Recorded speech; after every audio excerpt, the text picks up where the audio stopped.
Welcome, everyone, through all time and space to an all-new episode of Weebs on the Weekends, a podcast where we break down the anime news highlights of the week and give a retrospective look at anime that premiered 10 years ago. Today's episode is a part of our season of special guest hosts, and today's episode will be giving our thoughts on all 24 episodes of the 2011 anime Penguindrum. My name is Jay Johnson. I'm a part-time Weeb and full-time English language sensei, and with me, as always, is my co-host Sam Martinez, part-time Weeb and full-time automail mechanic. Wow, Sam, it's been a long time since I had to do the opening, but I'm so excited. It's like riding a bike, isn't it?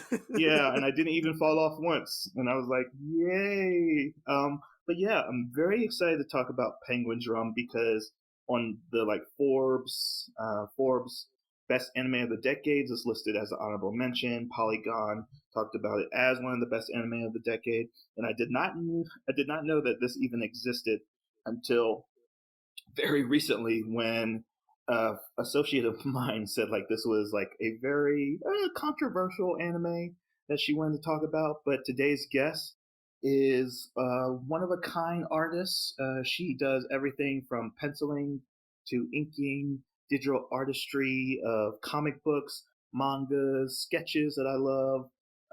What else? Anything she does is just amazing. But today's guest is Emma Cipriani. Welcome to the podcast. Thank you, guys. Yeah, I'm so excited to be here. I'm a big fan of the show. Oh, really? How many episodes have you listened to? Wink, wink.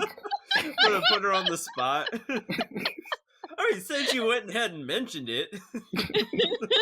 What's your favorite episode? I've listened to a lot. Who's your favorite host? Why are you giving her such guided questions, Jay? Putting me in the hot seat right away, I see. Although it would be interesting for you to let us know, what was your first episode that you had listened to us? I'm very interested to hear that. Oh, boom. Perfect question. Yes. Emma, what was your first episode of our wonderful podcast that has gone through mainly your stages? I think that the first episode I listened to was actually your review of Durara. Oh, she's an A1 day one, Jay. Wow. Okay. Well, hopefully we sound a lot better because the feedback on episode 1 is cringeworthy. So I'm glad you stuck around for all these. I think this would be somewhere in the 50s this episode, but yeah, we've been going for more than a year and a half. Yeah, thank you for your patronage and viewage because now we're on YouTube. But Emma, thank you for coming on. And as with all of our guests, we have a standard question of telling us 9 anime that define your anime taste, where it kind of works as a Tinder profile where we're either going to swipe left or right on you. And, if we swipe right on you, you can continue participating in the podcast. If we both swipe left on you, we'll just cut the podcast short. So let's hopefully not both swipe left. But as always, time codes are going to be in the description. We will be going over Penguindrum this episode with both spoilers and non-spoiler sections. But for right now, Emma, can you please list off the 9 anime that define your anime taste? All right. So first up, I'm gonna give you my very first anime I watched of all time, Princess Mononoke, Tokyo Godfathers, gotta love Satoshi Kon, Cowboy Bebop, a classic, Psycho Pass, then it's gonna be Wolf Children, Mushishi, Full Metal Alchemist Brotherhood, The Promised Neverland, which I went back and forth about, but I put it on there. And the first season was so good. And the manga I absolutely love, the whole thing. So, I felt like it still deserved a place. And bringing up the rear with Yuri on Ice. Because I gotta have some kind of shoujo in there. Of course. All right, so those are some 9 animes. That is, I think, 2 movies or 3 movies? 3 movies. All right, perfect. That's 3, yeah. Nice mixture of anime films as well as anime series. And given, I think, a rule for me now that if any of your 9 is on my 9, I just have to swipe right automatically because it just feels like now we have something to talk about. So I'm glad my recommendation of Psycho Pass got on your list. So, other than that, let's see. Well, so automatic swipe right. Oh my gosh, yes, Psycho Pass. Swipe right. But yeah, we talked about some of Mamoru Hoshota before. So Wolf Children's is an excellent pick for one of films that you find. No, that's one of those films like it's just like it hits you in the heart so hard that it's just like one of those beloved films. Princess Mononoke, excellent. Tokyo Godfathers, not really often talked about for like its heavy social commentary about like Japanese society, but excellent pick. Cowboy Bebop, classic, like you said. Mushishi is very niche, so that's another reason to swipe right. Is like who's ever watched Mushishi and put it on their top 9 list, so perfect. Promise Neverland and Yuri on Ice are, I think, the most recent anime on your list. So it shows me that you have a good sense of keeping up with anime in like modern times. So I'm going to say swipe right. How about you, Sam? I would say like everything on the list was very good. I guess like the only thing that would give me pause is Yuri, mainly because I've seen the memes. I haven't been exposed to the anime, but I mean everybody has their own taste, and that would be a good conversation starter. So I would definitely swipe right. I guess I would just ask in regards to Bebop and Musishi, do you find yourself gearing more towards anime that's episodic in nature, or it was just those two in particular? Um, I do prefer in general ones that there's a through line in the story. Hmm. For the most part, I think that it has to be particularly each episode has to be particularly strong in order for something that's episodic to really catch my interest. So I think it like speaks to those anime. So And I guess another question too, just because of your work as an illustrator, and let me know, because this is meant to be a discussion, not mainly like an interview. That's just how I speak. Sometimes I ask a lot of questions.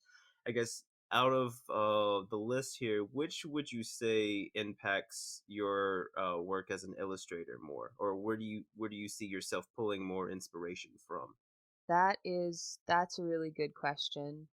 Um, it might sound like predictable, but I definitely have to say that Princess Mononoke and pretty much all Miyazaki movies like had a profound impact on me as a child, like watching them. I always loved cartoons, but there was something about Miyazaki's work, like more than Disney, more than anything I'd ever seen, that was just so beautiful. It was just so painterly.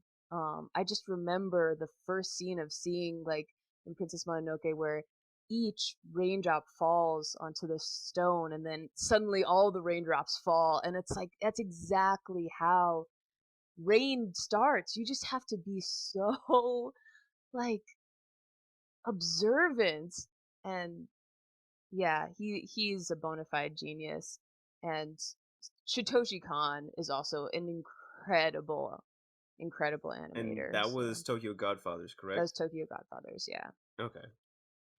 I'm trying to think, because I have watched Tokyo Godfathers, but I don't think I'm familiar with any of his other works, or if I do, I don't know it's by that same person. Well, I'm so excited for you then because he has some really great movies. A lot of them are very intense, but totally, I would pretty much recommend any of his films. Paprika, like Paprika, Oh yeah, yeah, I've that's seen that's Paprika. Is him. that one of Yeah, his too? that's one of his. Oh, whoa! It's the totally different style almost. That's crazy. Okay. Yeah, my favorite work of his is Paranoia Agent, just because I I need to lead finish into that. them. You told me about Paranoia Agent. I'm like in the middle of it. I need to finish that. I'm sorry, Jay. I'm Oh, usually better at that. oh, it's fine. It's just like a lot of his works are very cerebral, so that's why he's not really talked about like very openly and like readily in the anime community. But yeah, like Paprika, Tokyo Godfathers, Perfect Blue, which are all Yeah. Paranoia Agent, are all kind of creepy and psychologically disturbing in some kind of aspects. So it's really hard to like bring him up casually in conversation versus like Hosoda, who makes like Wolf Children's and a Digimon movie. But yeah, all right. So was that a swipe right on you as well, Sam? I Oh yeah, forgot. yeah, yeah, yeah. I had mentioned earlier. It was definitely it was a swipe right. Like I said, I would be a little meh on Yuri because of all the memes. But hopefully she can help me understand that the memes are that it's more than its memes, or unless it's just like how JoJo is with all of its memes. Yeah, Yuri on Ice was definitely mean to death because of. I only find Yuri on Ice a little bit unbearable because of how they shoot some of the figure skating scenes. Because of you want to see the figure skating, but they showed too many reaction shots of the crowd, and it's like I came to watch, art in motion. I didn't come to watch people watch art in motion. So that's my big criticism of it. But You mean you're not watching a react video on YouTube? Is that what you're saying? yeah, like if you're watching a sport, you don't want to look at the crowd watching the sports. So, all right, so that's two swipe rights from us. So Emma, welcome to the podcast officially. Now you're into the mix of a choice that you did bring to me about Penguindrum. His full name is The Spinning Penguindrum, but this is an anime that you have seen before. I haven't seen before. Have you seen this before, Sam? No, but recently you and I had talked about it. I think it might have been around little bit before Emma had mentioned it to you. But we have been talking about it before, and like it did catch my interest just because of the mystery genre that it delved into. So I asked for this, so to speak. That's fair because there is a lot to talk about. It's pretty dense of symbolism and metaphors, and there's layers. So, before we get into the questions I've had for you, Emma, let me just go over the quick premise of the series because the premise actually really doesn't tell you anything about it. And even if you go into like look at the Wikipedia for the synopsis and like the episode breakdowns, it doesn't really do the series any justice. It's so much of an experience. So we'll talk about that in a little bit. But Penguindrum premiered on July 8th, 2011 for a 24 episode run. This is an original anime. Always craziest Oh, it's an original anime animes. original? Okay. Yes, it then was followed up by the manga that was kind of produced in step with it. So this is a Studio Bones, or not Studio Bones, but a Studio Brains based production. We've talked about them several times and even talked about them earlier this year with Natsumi's Book of Friends. And I think we might have on the schedule another of their animes, which is not coming to mind, but we'll talk about it if it comes up. This is directed by, let me see if I can get his name right, Kunihiko Ikuhara. And this is a mangaka that I'm very familiar with because he has animated, or he's been responsible for 3 of the animation series of Sailor Moon, which I believe it's S, R, and Super S.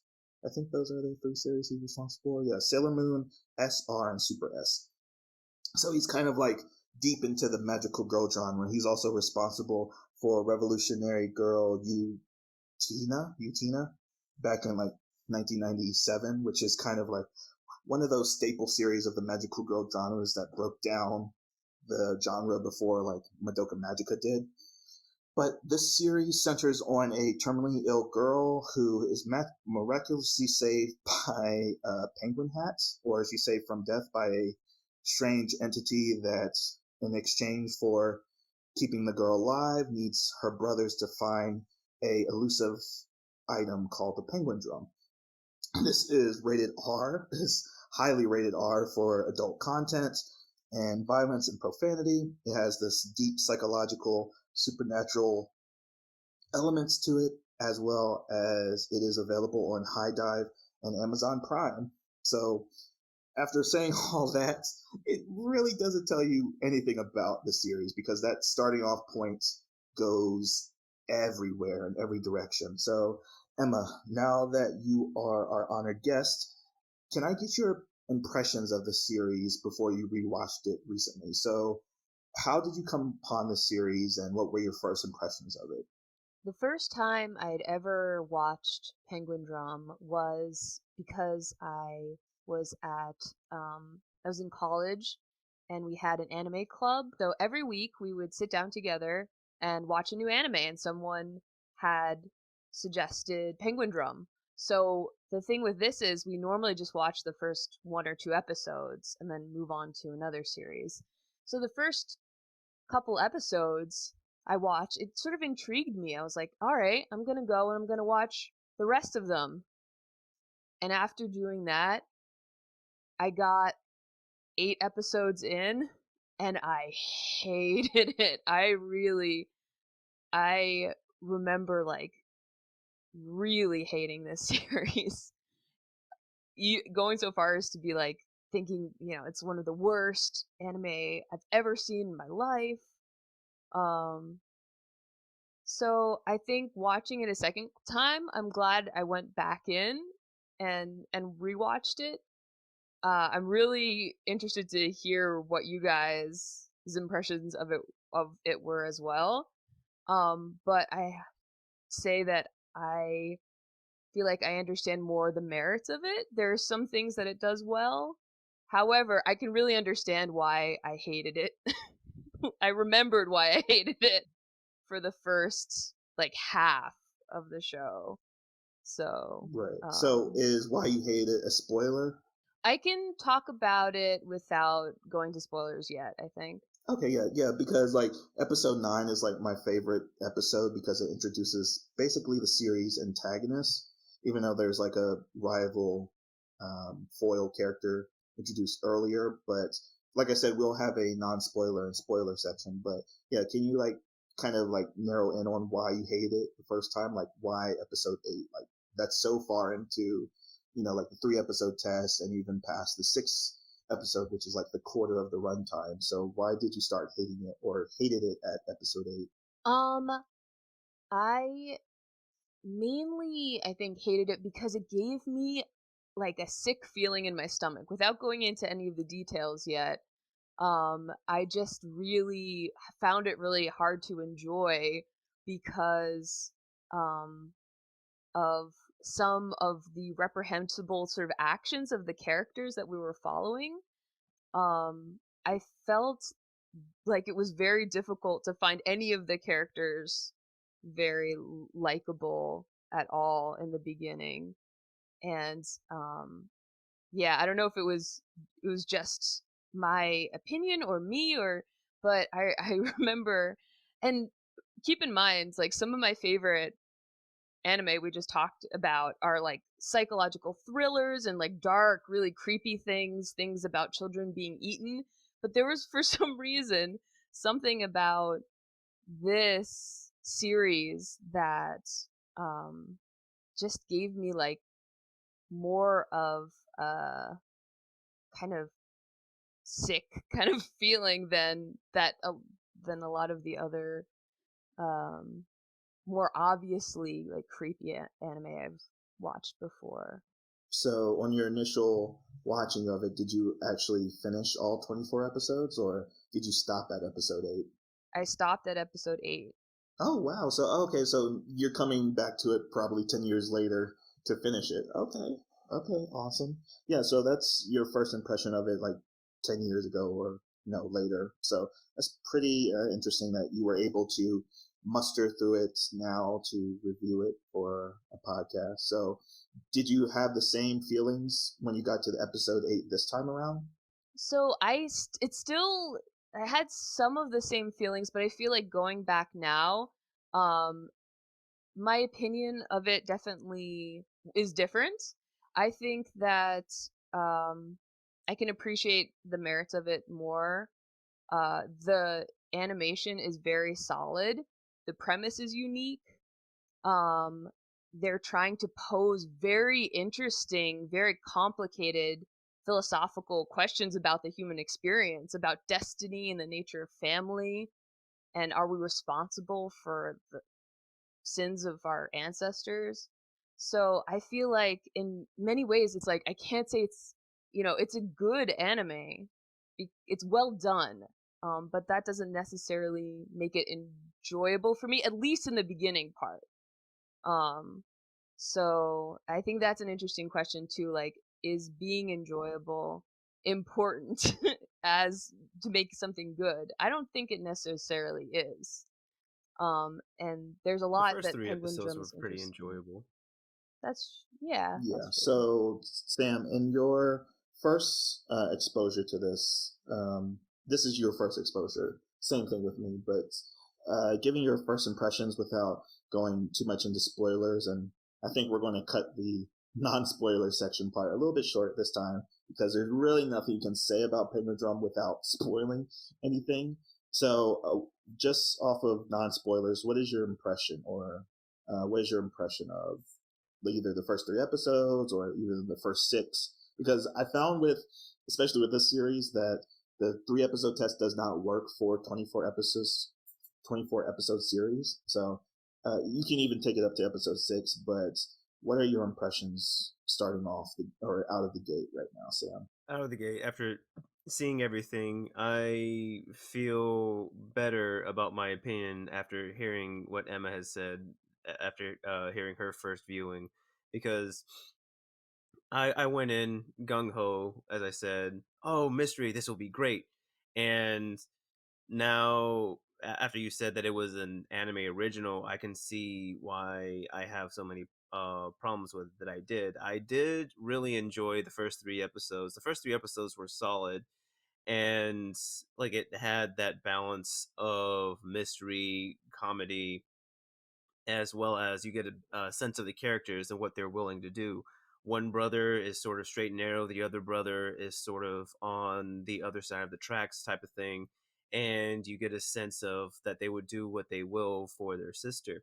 However, even though, as Emma has said, the question they do try to pose a lot of questions, and they try to tackle a lot of things, but I feel as though it runs into the same problem that Sam Raimi's Spider-Man 4 had, where it's trying to tackle too many things, and you sort of get lost in the sauce along the way.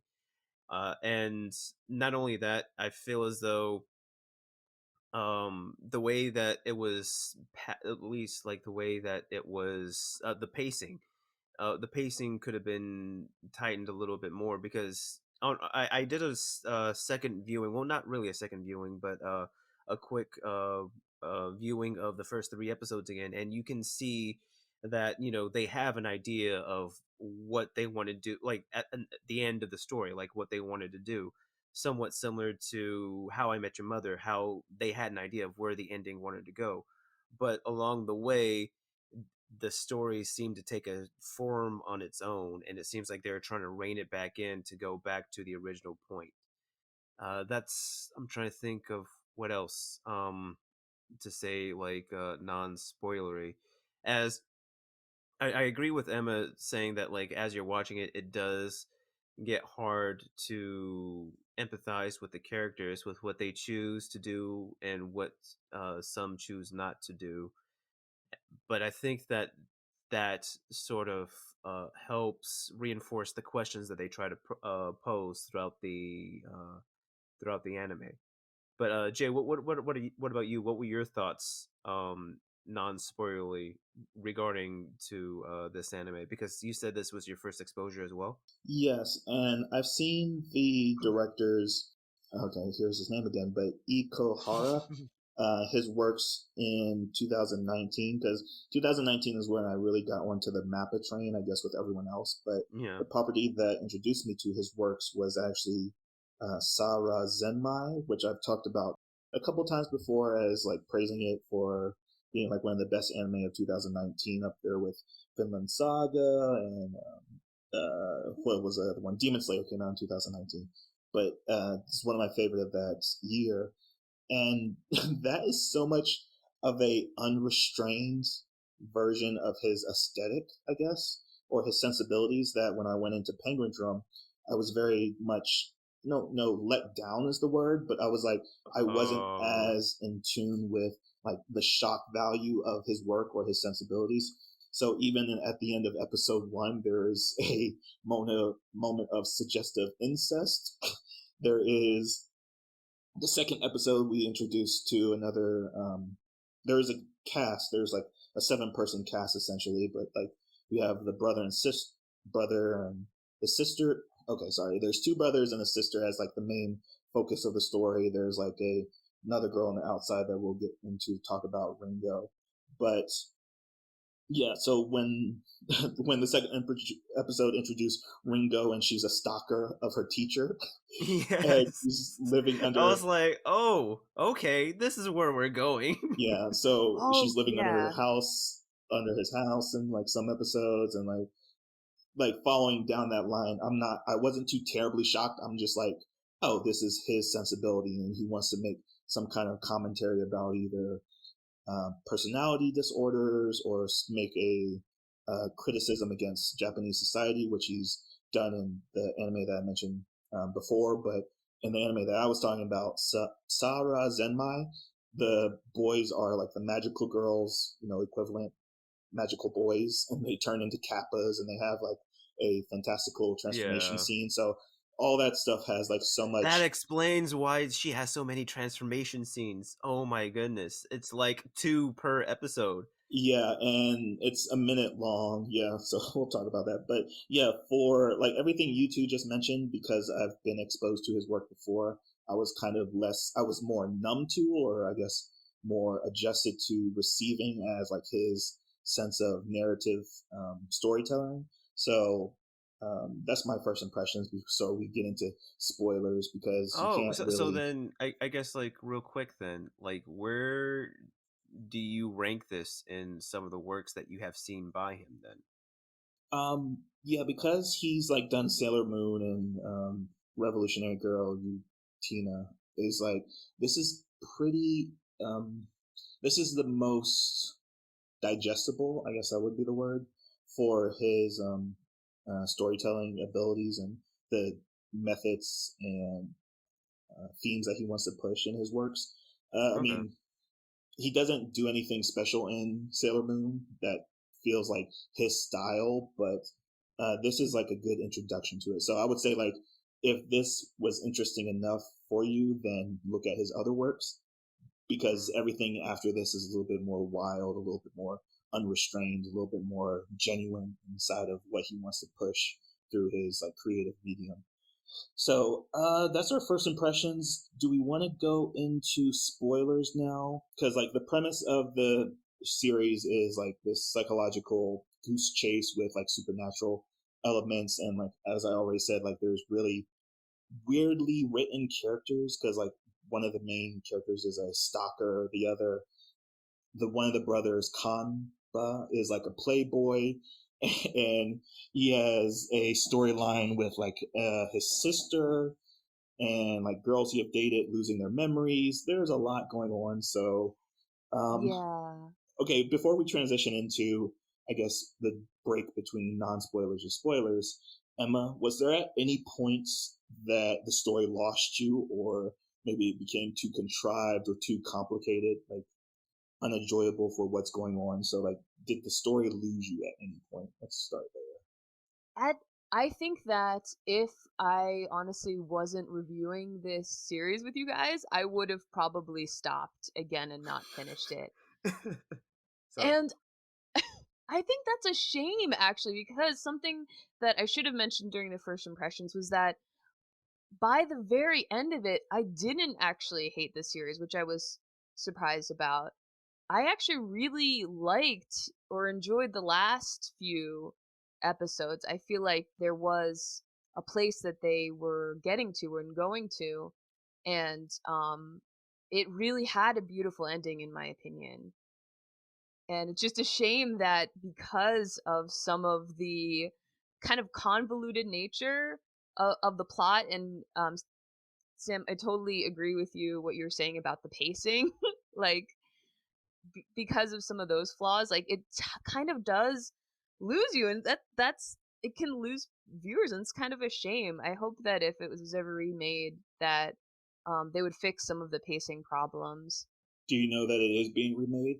It is? No, I didn't Okay, know that. so yeah, so that's why I really wanted to push this for an episode, because oh, next okay. year there is a compilation film being released called Recycle, and I think it's because of the exact reason that you just said, Emma. So it's basically celebrating its 10-year anniversary with a compilation film release, and I think again, like compilation films usually like to recut and reorganize scenes to make it a little bit more bearable for specific audiences. So I think that's probably what Brainbase is thinking, that at the time the pacing is so much deliberately slow in some instances, it's very stagnated in some instances, and I think the reemergence of Penguindrum next year is going to really sell home that point, that this is like one of those noteworthy series that everyone just forgot about. But Sam, was there a point in the story that lost you, like made you want to stop?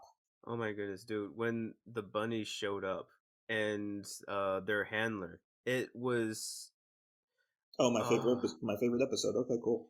I'm sorry. No, it's funny. It's just funny. Yeah, yeah. Oh, Because so yeah. episode 8, 9 for both of you is like that hard barrier to pass. So what? Yeah, So what so about it, Sam? so as Emma said, it gets for me from episode 20 on, it gets really good. But way before then, I'm just really pushing it because, as I said before, it seems like they're trying to do too many things.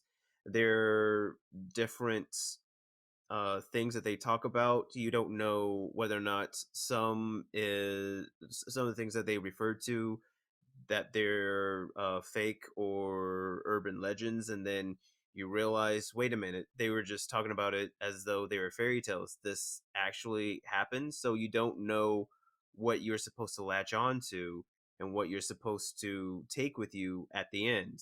Even though the end wraps up fairly loosely, like, it's still a little unsatisfying for me, but it does a good it does a well enough job, I suppose, to give a complete story. And I would say that with episode 8, the handler and his bunnies, when they show up, it's sort of like another unanswered question that's sort of thrown into the mix that they don't really address, at least not for me. Sam, I want to just jump in and like Yes. agree with you completely on that. Dr. Santoshi speaks almost entirely in like vague metaphors and like cryptic message speech and like fairy tales, and yeah, his whole character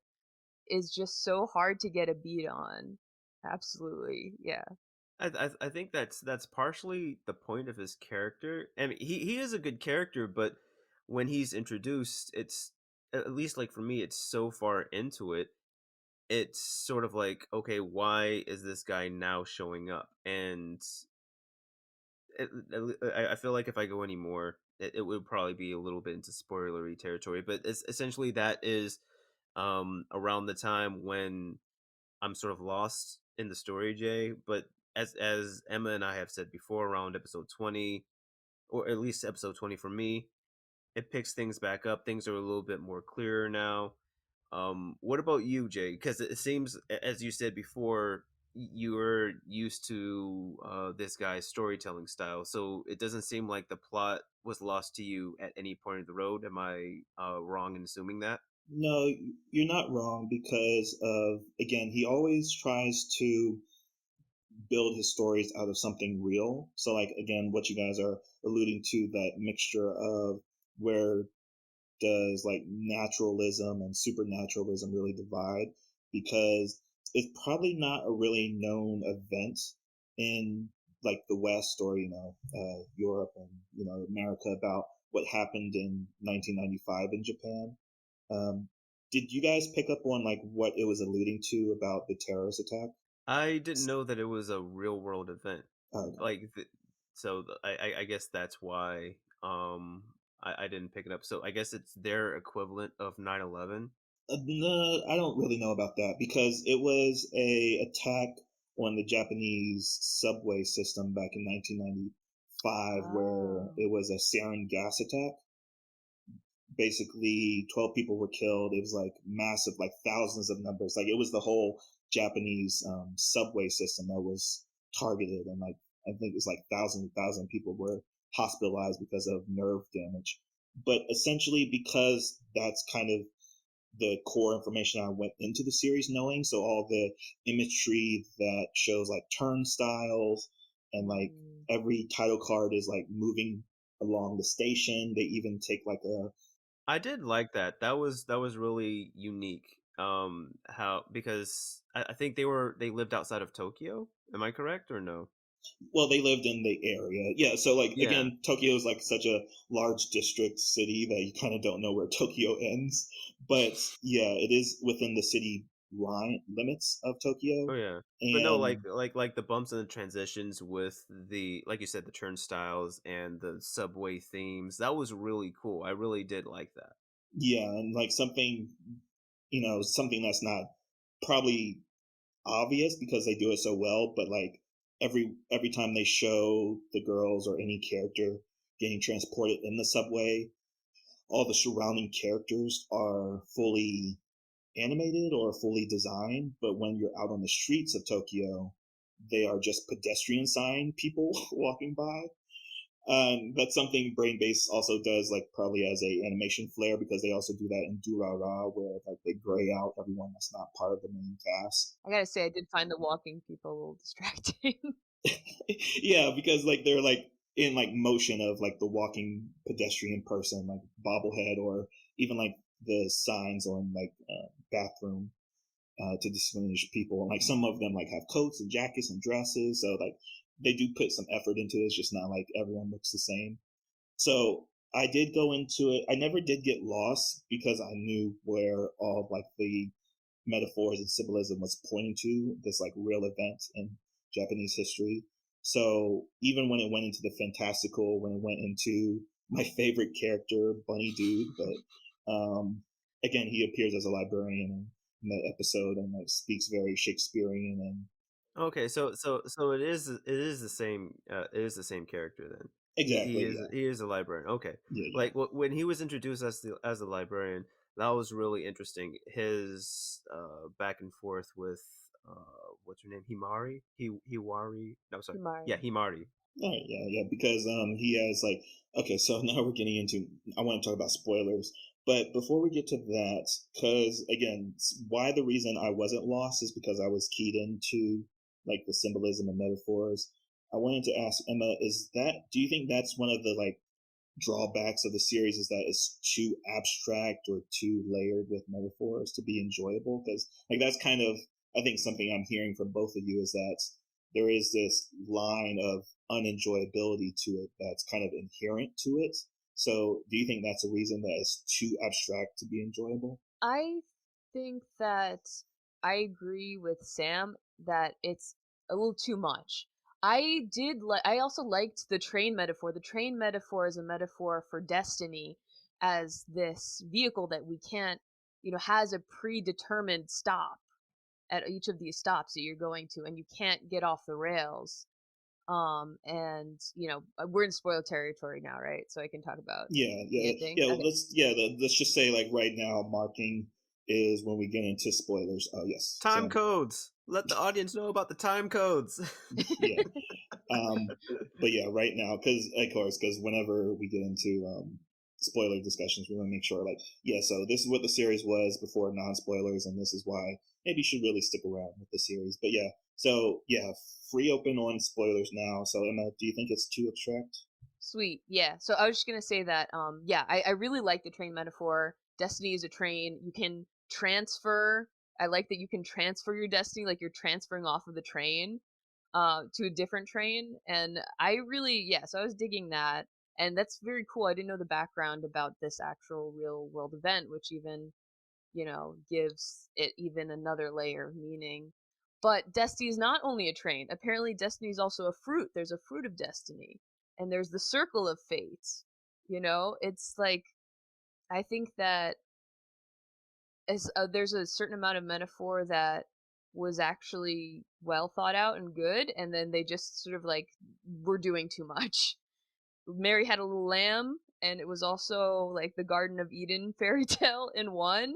And then like everyone is a different symbol, Himari and Sho and Kanba are all like the lambs, and then like Momoka and Dr. Santoshi are like the goddess, and it just there's specific metaphors also for each character as well that come up. So I think that some of the metaphors were good and well used. I just think that they should have been a little bit more clear on choosing like one thing they wanted to explore or a couple things they wanted to explore. Yeah, because it is very much a discussion, or I guess a meditation on the idea of fate and destiny, and that's very much, I think, what you guys are vibing with, is that they are trying to actively show different perspectives of that argument without giving the audience an answer. They're just giving questions. And even if you look at the ED, they're showing like the different icons that each character represents. And the thing that I vibed into this morning when I was on the toilet making my coffee was the idea that there's a main cast. There's like a seven main character cast, and I was like, I think the 7 cast members all equal also the 7 deadly sins. Yeah.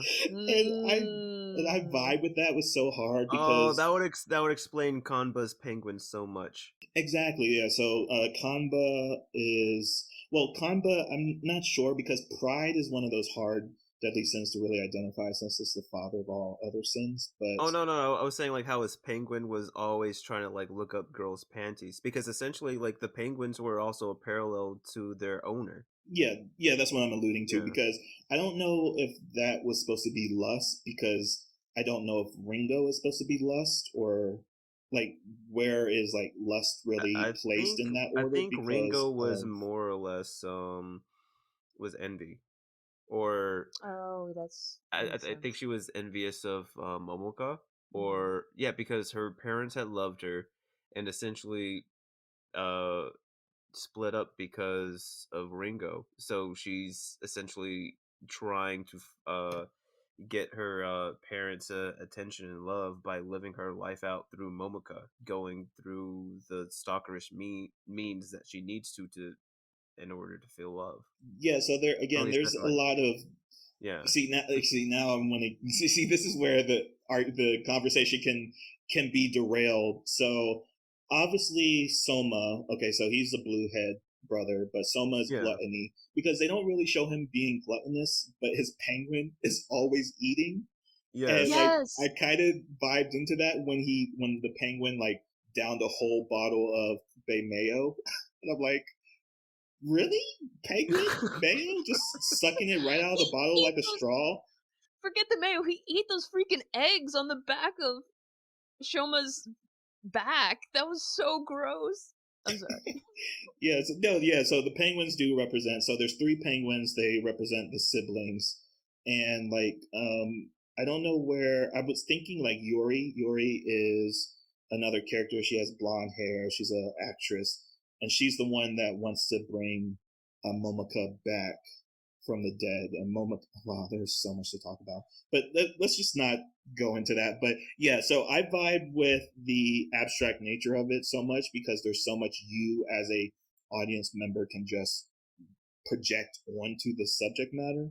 So I didn't think it was too abstract, because my mind can wander and I can make connections maybe where there's none. And I think there is a specific reason for that. Is because the director, let me try to not butcher his name again, but Iko Hara is pen pals with the creator of Neon Genesis Evangelion. Oh, that explains so And much. yeah, they vibe with each other, and they've been like pen pals and confidances for like a couple of years. So like going into it again, thinking about why is it so hard to follow, or why is it so layered with symbolisms that make it unenjoyable, I think that's the reason. Because like Ano, who is again the creator of Evangelion, has said openly, like, he's a fan of Christianity. He's not a Christian himself, but all the Christian imagery is just in Evangelion because he thought it was cool looking, and everyone is just reading into it. Like he's like public said, like, oh yeah, so I hang these like angels and demons on crosses, and resurrection and rebirth and time travel and timelines. all based on Christianity, but it's just because I thought it was cool, not because I was trying to make a specific statement about Christianity. So I think it vibes with that kind of sensibility. So it's hard, but yeah, too abstract is definitely to say that it is a thing. It's part into the DNA of the show. So following up to that question, Emma, do you think Penguindrum inherently requires a second viewing? So this is your second time watching it.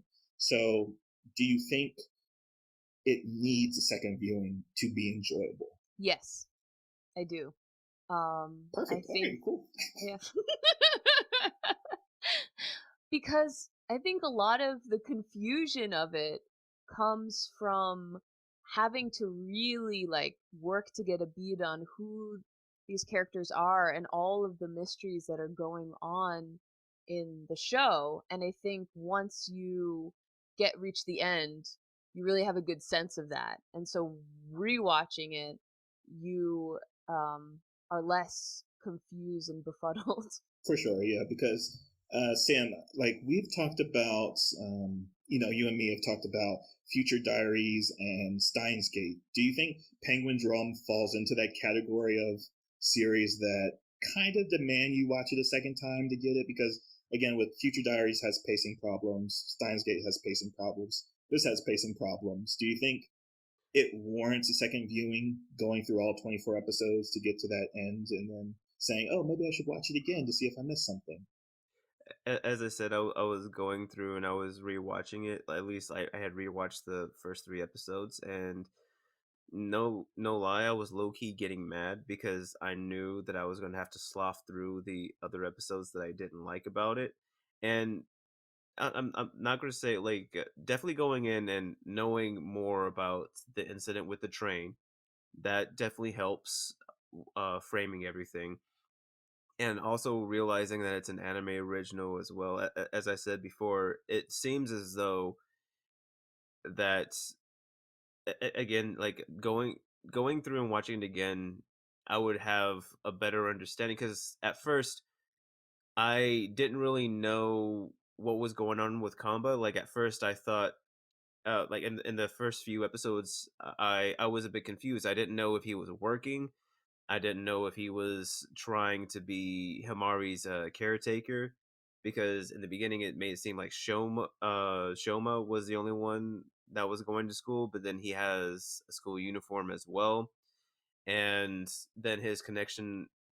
But then going back and watching it now, especially after the first 3 episodes, basically everything that's going on with him in the organization is like, okay, this is why he has that lock picking set. This is why he has a computer and camera and stuff like that. I mean, at first I just took it at face value when he said, "Oh, I have a girlfriend who is a big hacker." Right? It's like, okay, I guess he's got moves like that. I don't know. But then, like going back and knowing that he's with the organization, it's more believable why he's doing that. But near the end, I had issues with that because even though we had hints that he was doing stuff with the organization, it doesn't give me the answer that I need. Like, what? How was he getting money? Right? At first, I thought he was getting money from selling pictures of his girlfriends that he had on his phone to creeps on the train. Because when you had, I don't remember her name, but the chick that had the weapon that made people lose their memories. Not to me. Yeah, not to me. When she was on the train, she had that scuffle with Kenba and the organization, and then there was those pictures that had fallen everywhere. I'm like, oh snap, he's in that line of work. But then finding out that he was just part of the organization. Again, like I said, it was just like one of those things that was sort of, okay, you're trying to tell me that he's with this group, but you're not doing a very good job of telling me that he's with this group, right? So it's sort of like, I don't know what you're as I said, it could have been tightened up a little bit more. Like that could have been a little bit more concrete, but as you said, it could be the director's trying to show more symbolism with the pictures, but then again, as I said, I just got frustrated. But all in all, like it does help give a frame of reference, but because of how it was made, it's watching it again is just going to make me mad because I know it could have been done better. But that's all hindsight, though. Oh, okay, gotcha. Yeah. So yeah, it does. I think it does equally just demand a second viewing because of everything that's going on. It's just like, again, juggling too many things or putting too many hats on the hats, because the background, or the revelations at the end of the story, is that the three siblings, Himari, Sho, and Kamba, their parents was responsible for the sarin gas attack, and that attack is what killed Momoka, Ringo's sister. But that attack was arranged by the Dr. Librarian character, Sana Toshi.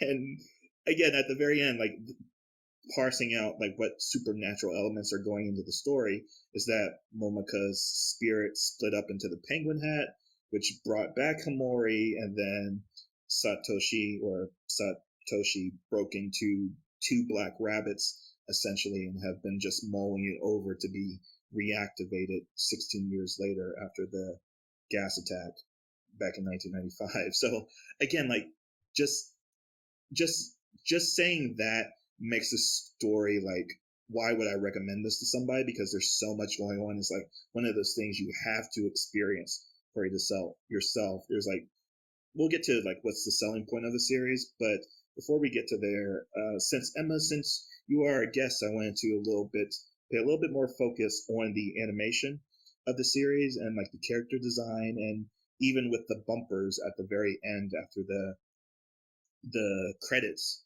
Did either of you watch what happens after the credits? I'm trying to remember. For did they have end credits on all the episodes or just on a particular episode? Okay, good. Yeah, so every single episode ends with a character design sheet of the characters in the show, because something that the creator, again, his name Ikuhara, does, he brings like his own character design artist to programs or projects that he does, and they always write the character designer's name at the bottom of each of these title cards. So I paid special attention to that. Her name is Lily Hoshino. Lily Hoshino. So from a artist standpoint, Emma, or illustrator standpoint, was there anything that really stood out to you from the animation or character design standpoint? That's very cool. Shout out to Lily Hoshino. I was gonna say that the character designs are great. It somehow like really does a good job of achieving that balance of character designs that are memorable and cute and colorful, but at the same time not overdone. I think that Himari is super cute, and that sounds like a simple thing to say, but it's just like there's so many cute girls in anime, so to make one that feels unique and specially cute is kind of an achievement. And it's just, I think, with the colors that they use for her hair and eyes, kind of muted and soft, and the way she dresses, um it's great. And with the brothers, they share those bright green eyes, in contrast with their like darker, more saturated hair. So yeah, the character designs are awesome. I also have to give a shout out to the backgrounds. The animation, first of all, was very consistent from start to finish, which is awesome and definitely can't be said in all shows. Like, they did do some cutting corners, like we've discussed, with those like walking sign people who like float around, and using a lot of animation, like in the transformation scenes, but also in other scenes. But I think it's like good strategy. By doing that, they really put their effort and their funds into like doing a consistently good job and making beautiful animation throughout the series. Like, the I thought that the some of the backgrounds like did such a good job of being a character in themselves. Like their house felt like its own character. You know, you got a sense that it was cozy, and um it was like where a bunch of kids lived. It was homey feeling, and something that they'd all created together. Like, you got that sense by watching it. There's also, I got to say, the colors were great, and I liked that they added a little bit of whimsy with the floating stars or snowflakes or other kind of design things matched up with the more realistic backgrounds. Yeah, I think it was really good work. Some of the backgrounds also sometimes look more like watercolors, which I like. Some anime do that. I was actually just listening to you guys' Usagi Drop episode, and yeah, Usagi Drop is another one that uses that technique of like adding some watercolor looking backgrounds. Yeah, I think the animation is stunning. Yeah, because if you look at the character design, like what she does, Lily, I'm going to keep calling her out because, man, there's just no other anime that looks like this. Like Lily Hoshino, she only did 2 other anime besides Penguindrum, and she has a bunch of manga under her belt as a mangaka as well. So there's not, in the anime scene, there's nothing really similar to this. Like, again, you can always parallel it with other series for like simple aesthetic signifiers, because like you talked about how Himari stands out among anime cute girls, and like there's some small things they do with the animation, like she has a very pronounced forehead when Yeah, Oh she my goodness, ties her the hair back. sheen. Yeah, the sheen too. It's so And good. it's really interesting, like even to her bedroom design, like the brothers are on tatami mats in one room, but her room is like she's a princess. She's given all these animals. She's given like that special design to the flowing stars whenever they show her in her room sleeping, like she's Sleeping Beauty essentially. But then you have like Ringo, who is like, I guess, is the other main girl of the show, the heroine of the show, and her design is like so eye-catching to the contrast of her like school uniform, where the boys are like dressed up like Lupin the Third. It's kind of like that weird stark black white smoking jacket, which I've never seen in another anime that like that, school uniform designs like that. So it's really contrasting like her sailor uniform, which is kind of standard, just like has these green, like pastoral greens, and then her hair color is just what color hair is it? Is she a brunette, I guess? But yeah. the thing that really complements all the character design is when they go into these very exaggerated kind of Looney Tune kind of animations, or Oh, the super high the super outer space railway that I guess Momika meets everybody at when she does her magical girl transformation. oh yeah, exactly. Because like again, that magical girl transformation takes like a minute of the runtime of each episode, Yeah, and it's so that's out of too long. nowhere. Like it starts out with this really weird song that's like rock and roll night, rock and roll fight, and then there's this bear, cybernetic bear that transforms as she comes out dressed as a penguin, but then she slowly undresses, and like her gown is so like it looks like something that would be on like the runway of like the New York fashion show or the Paris fashion Yeah. show, and something again enjoyable. Sorry, this is like a very small nitpick, but why does she always like transform with that giant train only to immediately take off the giant train? Sorry, this is bothering me. It's because it's cool, Emma. That's why. Fair. It's just a flex on everybody. Yeah, at the end, like you show the W.o.W idols that you see throughout the show, and you don't even realize that the show is trying to hint to you like Oh. where that's going to come up again, because they're so big and it kind of blends into the background because they're like the train announcers, or they're in the graphics for the train Yeah. announcements. And then when they show up at the end saying like, oh yeah, we know how to alter fate. It's like so weird out of left field. But even in the ED, they show you that Momika and them were best friends, and like they're leotards and they're dressing Momika for her eventual appearance in that subspace. And then like the boys have this like scheduled or synchronized or choreographed when they pop into this space. They go huh, and they're like handcuffed, and it's just really entertaining. And she always opens up with the same line. It's like, you lowlives who won't amount to anything. Like, So like that's one thing that I wanted to talk about a little bit, right? So like I'm glad that you brought back Double H, because I completely forgot that she was trying to be Triple H with them. Shout out to the wrestler, I guess, if he's listening to us. But like that line, right? It takes me to one of the things that I was alluding to, that I didn't know if it was real or not, right? Because they kept talking about the boiler room for the kids that were unwanted. So like they kept talking about it like it was a an urban legend, right? But then going back in time in that flashback, it turns out that it was actually real in the building that they were in, and they made it seem as though, I don't know, I guess like because like of the big reveal, like I was under the impression that there was like some Soylent Green nonsense that was happening, right? Like basically they were taking all the kids and like putting them into the factory and like turning them into like fuel for the city or something like that. And that was like like that line that that Himari had mentioned, like that was the same line that the announcer in the child boiler room was saying to them. It's like, you lowlives who like have no future, or something else like that.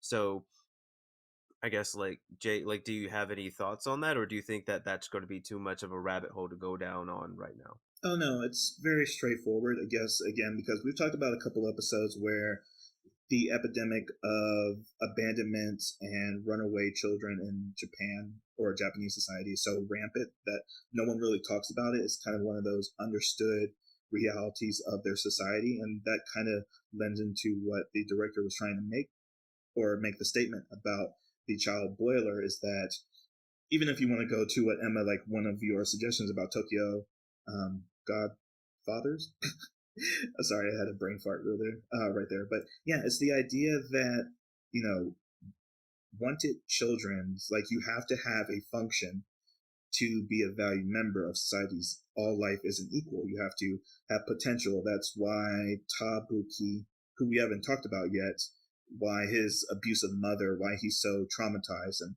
all these characters are traumatized, or, as Emma said earlier, dealing with your parents' sins. Is that Tabuki had a younger brother who was more talented in the piano than he was, so he went into like bird watching and teaching to kind of escape from his abusive mother. And then the same thing lends into a couple of the other storylines and a couple of the other characters. That Child of Boiler Room is kind of like a metaphor for that aspect that, Japanese people kind of hide away their shame, that they do treat children in a certain way if they don't have a certain amount of potential. Even up to follow up the Usagi drop comparison, is that that family was ready to abandon Rin, who was the illegitimate child of the grandfather in the series, just because that would ruin their family's image. So that's what the boiler room was for me, or the child boiler was for me, is that it was keying into something that I'm familiar with, or, like knowing that the director wants to talk about these issues, or making a indictment about Japanese society. But yeah, it kind of comes up out of nowhere, because it's like one of those things, like, again, properties that do cater to Japanese society over foreigners. I think that's where this kind of divides. Is like, why should it be considered a best anime of the decade? Because it speaks to something real for a lot of people that we as foreigners really don't vibe with, maybe. But back to the animation, because again, don't want to go too far down the rabbit hole and want to get more about Emma's perspectives. Like, Emma, do you feel that the animation is out of date at all? Because there were 3 anime directors or animation directors listed on Penguindrum.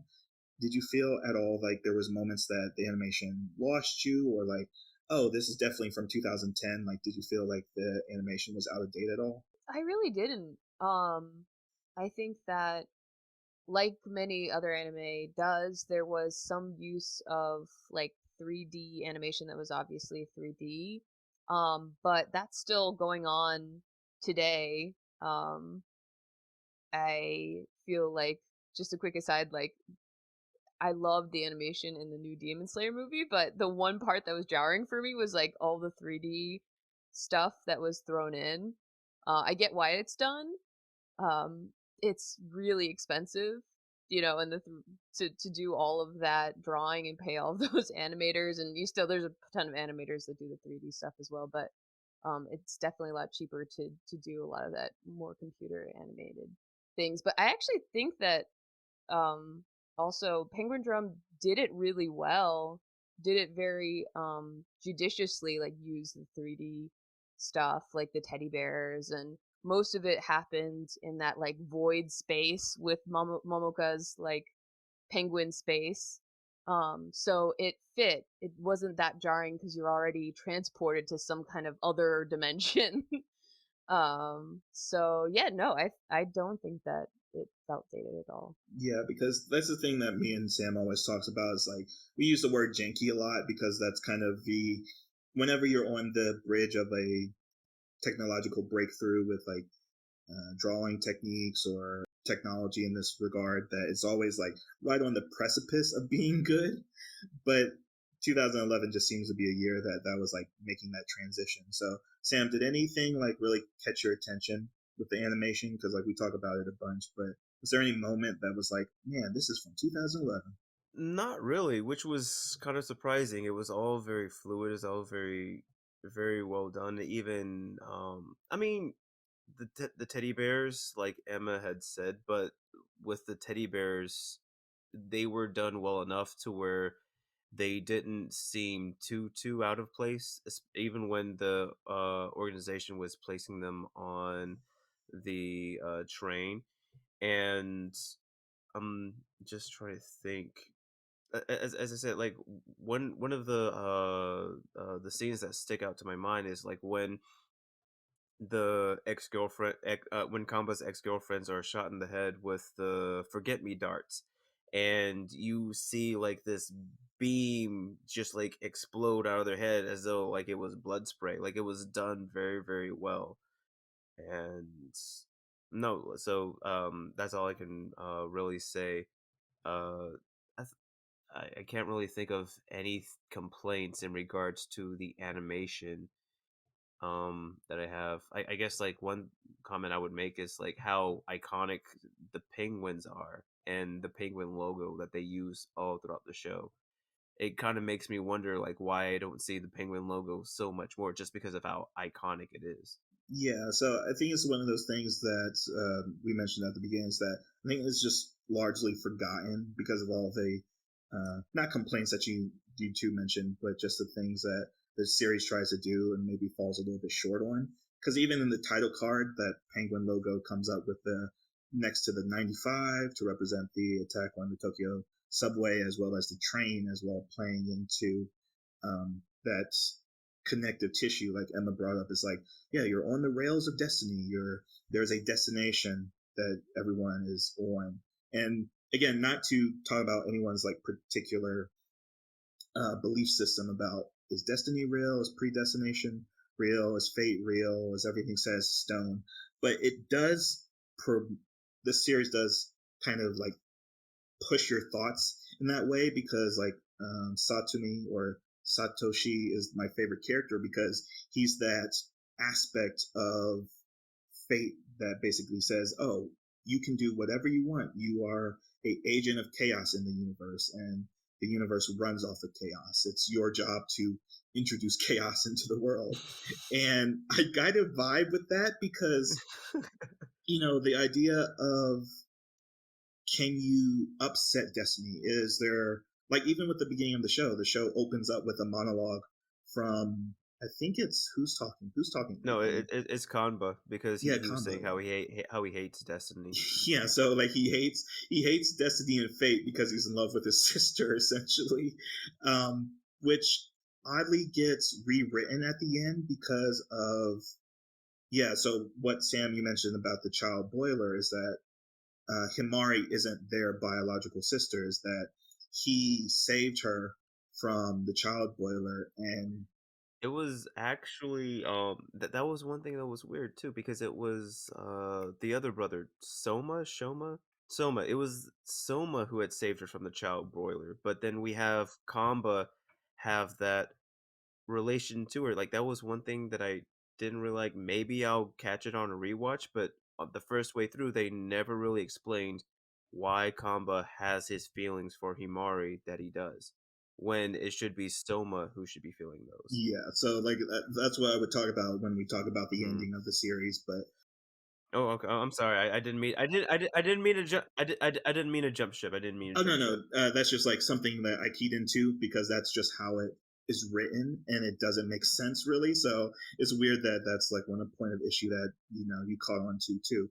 But moving on from the animation, Emma, did you have a favorite character moment? Because again, in the 24 episode runtime, there's like the cast of 7 people. There is like side characters, like Ringo has her friends, and I don't think they ever show. There's a character that always hugs Soma and like is very Oh, they never show standard. his face. He's Yeah, supposed to be like the Oh, yeah. best friend or something. right. And He's so unimportant. yeah, he's so unimportant, but he shows up and like the camera He's important always enough to be animated from behind. Everybody else gets turned into sign people. Yeah, exactly. So like whatever that was supposed to be, but he's like always trying to. You should be reveling in your youth years, essentially. That kind of idea. He's kind of like his a Kamba, like just very promiscuous, or just being typical boy and like pursuing girls and whatever. But that's not Soma's interest. But yeah, did you have a favorite character moment, Emma? Like something that stood out? You can even talk about your favorite character too. Yeah. So it was interesting we were just talking about the child broiler because some of the flashbacks were actually my favorite character moments.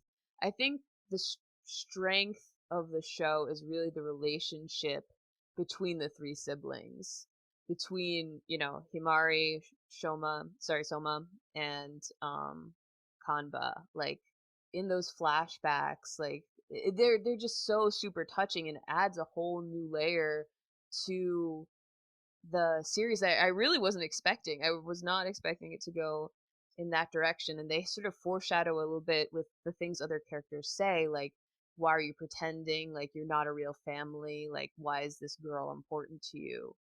Um, and I think that the one scene that actually really sticks out to me is like Himari is dying, and they think it's going to be for the last time this time because the medicine's not working.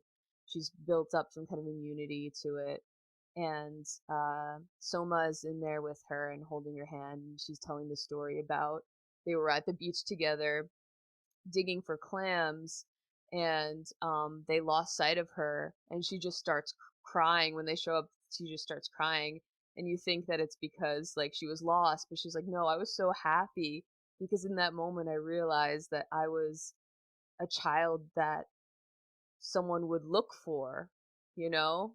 I was someone that someone would spend the effort to find, I wasn't invisible.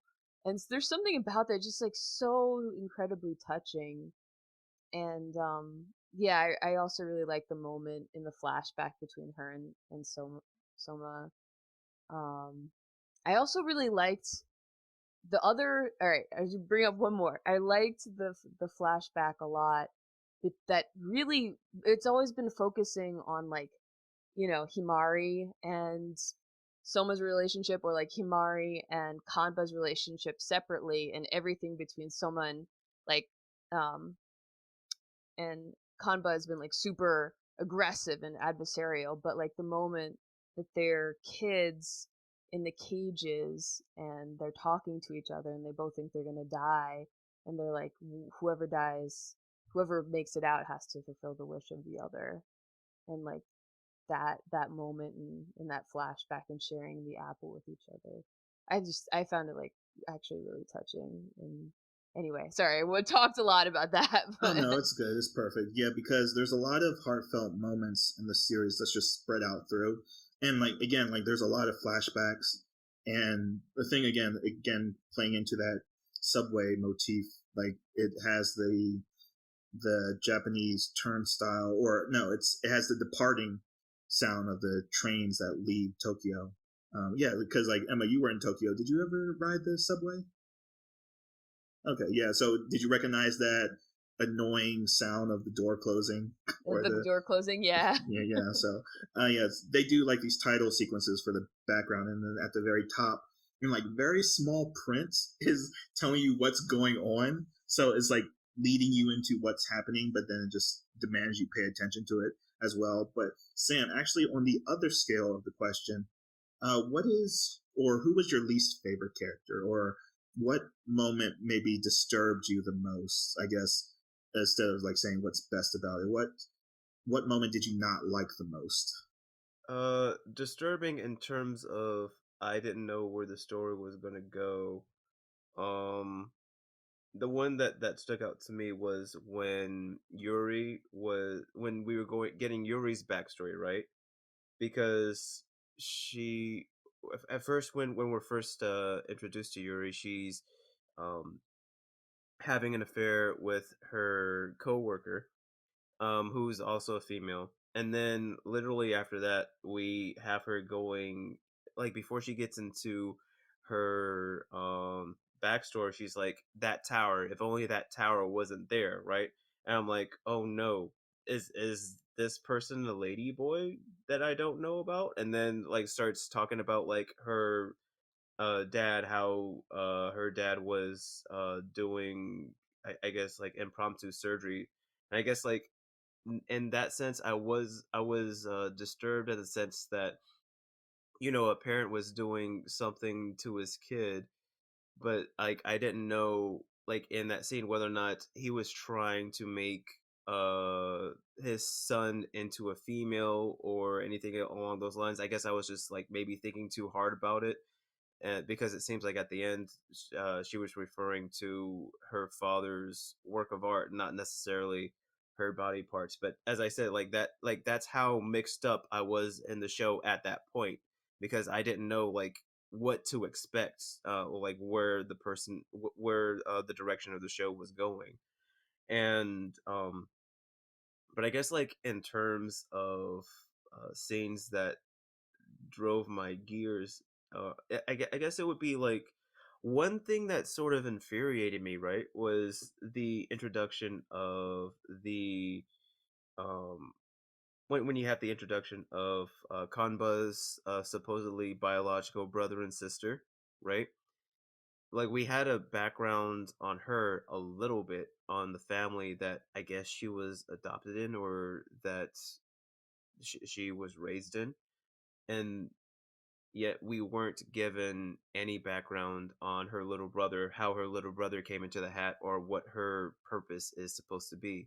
I guess we're just assuming that he's supposed to get the Penguindrum too. But we're not really given anything. She just sort of shows up and kind of gets the book. And I'm sorry, I'm just jumping from one point to another, because apparently Momika is supposed to be magical and can rewrite fate because she can. She made up something in her diary. Now I'm getting into a rabbit hole, Jay. I'm just going to stop.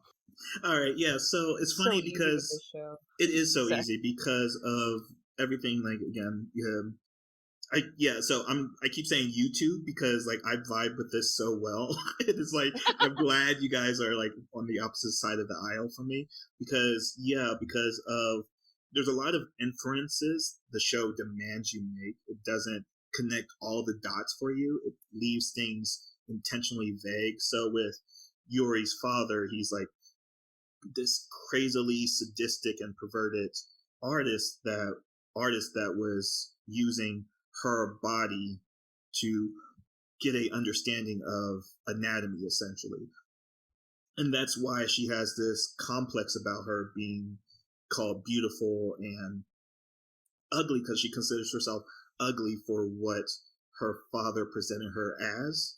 And it wasn't really leading into like this theme of maybe transgenderism or body dysmorphia. It was more of like a perverse individual reflecting their ideals of what beauty is onto their child. So again, something that Emma mentioned about the sins of the parents. And like that's something else that the show doesn't at all say at all, but something that I interpreted for myself is that the reason Hamori Himori is sick is because her parents were experimenting with sarin gas. That's a nerve disease which there's Oh. no cure for. So long exposure to that, even in childbirth or child rearing, leads to what her diagnosis could have been, even though they don't really name it at all.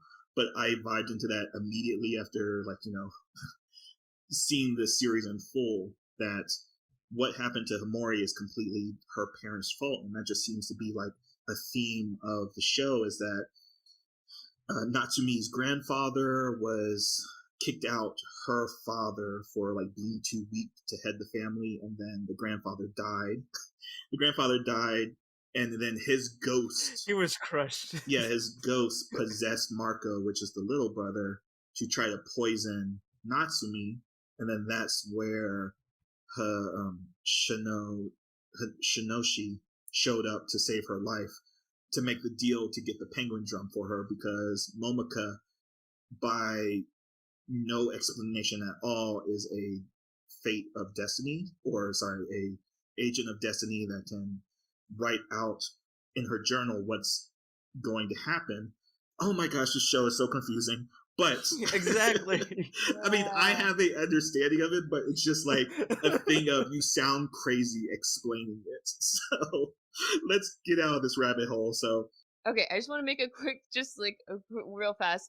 That scene, I was like, I don't know whether to laugh or cry. Like, what tone are we going for, guys? Like, which one? the one where the grandfather is really being super abusive and has possessed Mario's body in order to try and challenge his granddaughter the to take over pufferfish competition. Yeah, but it's sort of serious because he's threatening the life of his grandchild and being super abusive, but it's this blowerfish, a pufferfish, sashimi eating contest.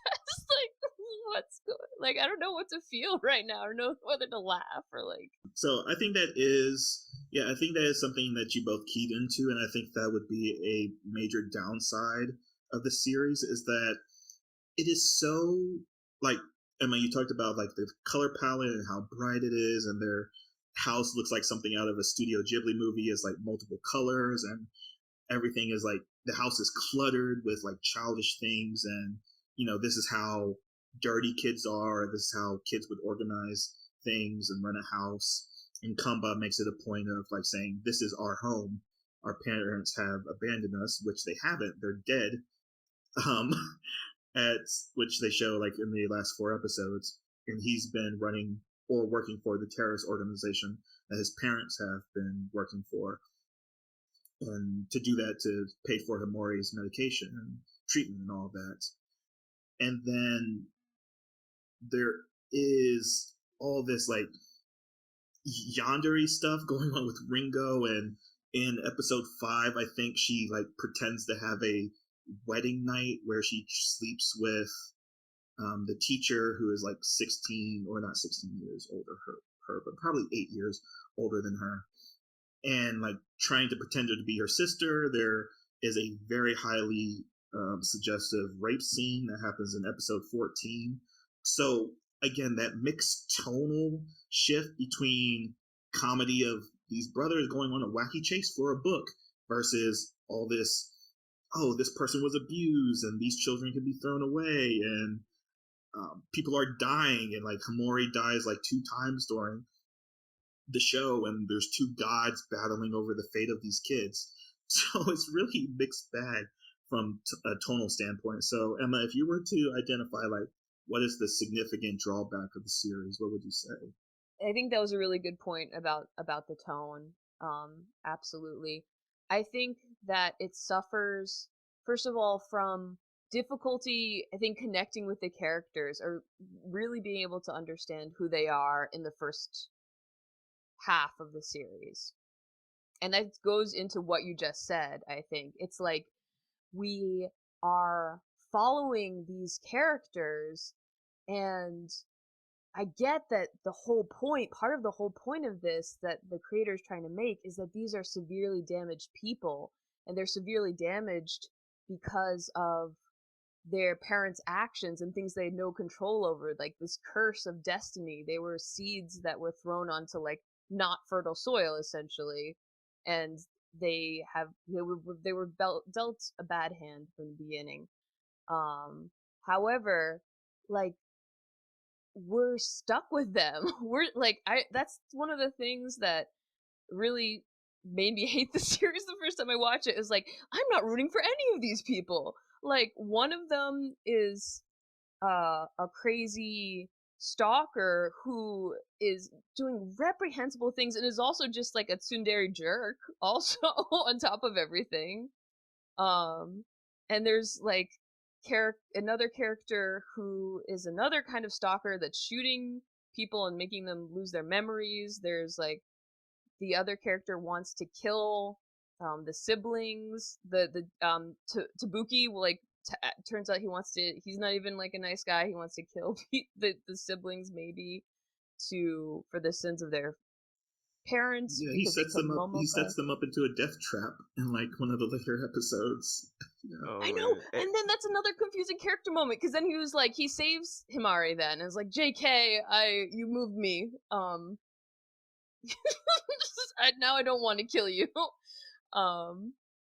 And yeah, it's just like the only really likable character, at least I found initially, or I could sort of relate to a little bit, was Himari. Like, even the brothers, I could a little bit, but they're also like involved in like an incest love triangle, which maybe, I don't know, is just something that bothers me a little.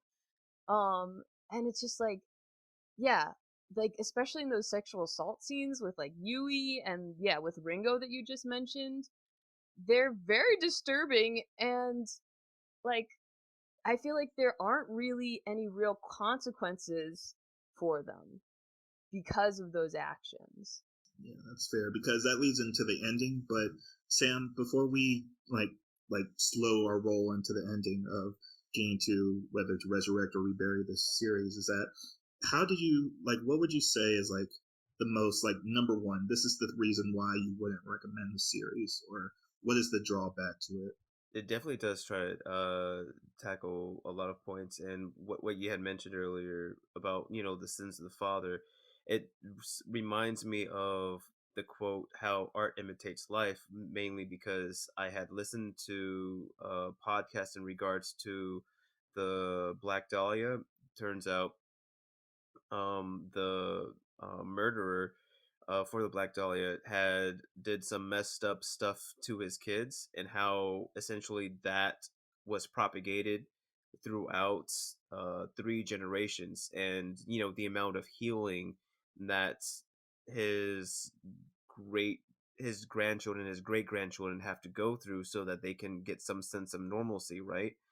And just talking about all these characters, how they're all hurting and they're all trying to change their fate that their parents essentially forced on them. It's all very good stuff, but as I said before, it seems as though like they're trying to do too many things. And as I said before, like, I easily got turned around in that scene in regards to Yuri, to where I didn't know how I was supposed to focus on it. I mean, for instance, I I had mentioned the Soylent Green because they talked about the child boiler room. I thought that was a thing in that actual world, and it seemed like the terrorists were trying to stop the child boiler room from happening, so they were trying to kill the people who were in charge of that.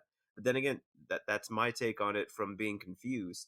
So that would be the biggest drawback, in my opinion, was just that there were so many things going on that it's very, very easy for somebody to get confused. Yeah, it's left up to interpretation. It seems like that was the point the director was going for. Is like, yeah, you take from it what you will, and essentially, and that can be a flaw, especially if you want to recommend a series off of its own merits rather than who that person might be. So it'd be one of those situations of, depending on the person, me knowing them intimately, I would recommend this versus I wouldn't recommend this. But to talk about what Emma would just mentioned about the question of, is the ending satisfying?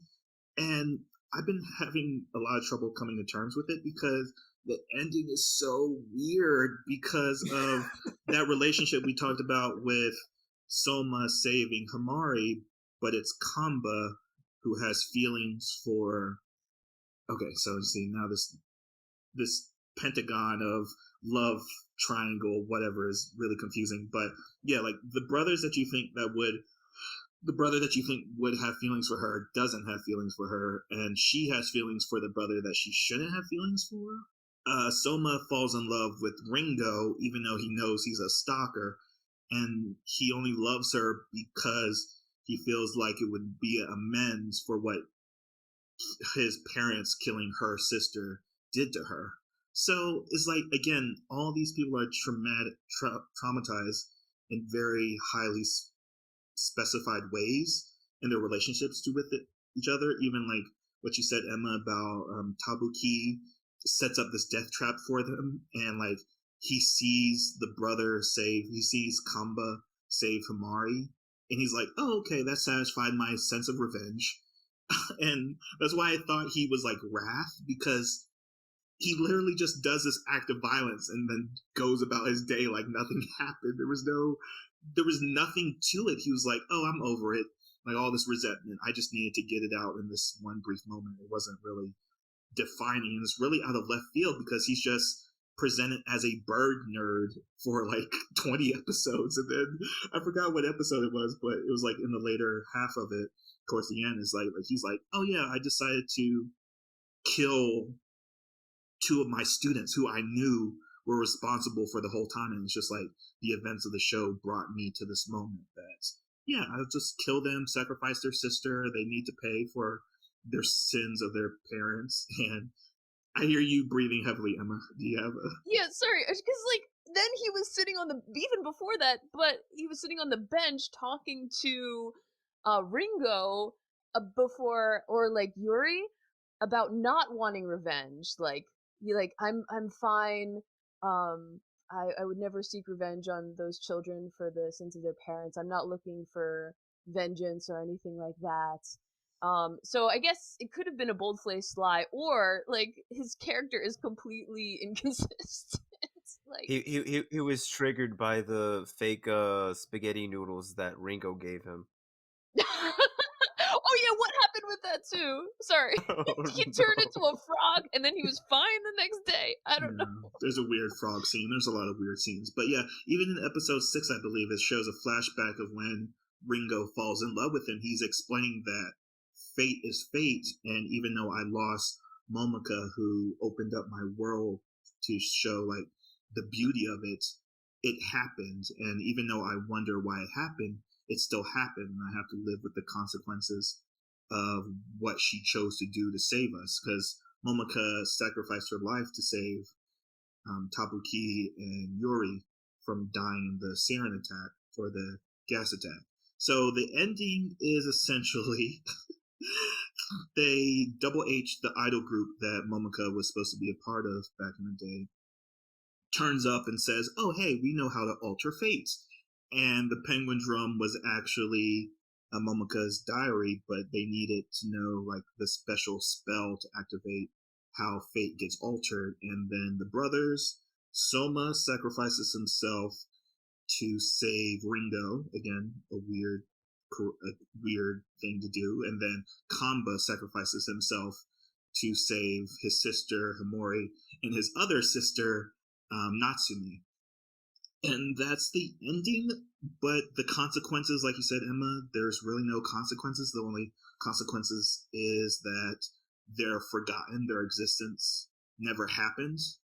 They do show like this very beautiful image of them as children, going back to that, connecting the child boiler scene of like everything they were wholly genuine before they discovered who their parents were, and then they're walking outside and like a spiritual astral body form with the penguins, and Hamori finds a letter and she cries even though she doesn't remember having brothers. So that's the ending of Penguindrum.